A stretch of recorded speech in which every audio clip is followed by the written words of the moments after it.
So you mentioned hypergrowth. How does hypergrowth impact teams as you see it?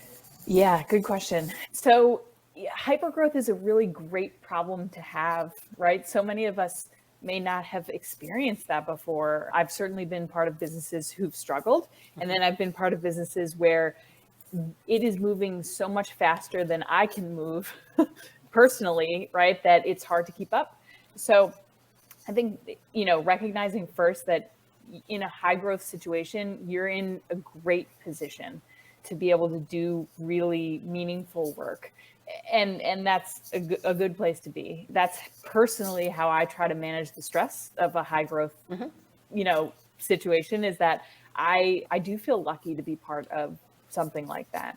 And then, in terms of teams, what happens is it's very hard to create norms because you're changing so quickly or you're growing so quickly. You have this thing that happens on teams where, it might have been you and one other person as the marketing department for a whole year, right? And so you've established norms, but in the next 6 months you've hired 10 people, and you don't know how to go from just the two of you to 10, right? You have to establish so many new norms. You have to be really intentional about those things.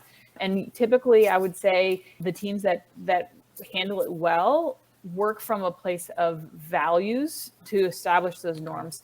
So they really sit down and understand either what is this company value, right? And we bring those in to understand how to practice those values ourselves. In some really high growth situations, the company hasn't figured out values themselves, right? But a middle manager might know, hey, we need this as a team to be successful, to have positive impact and good outcomes.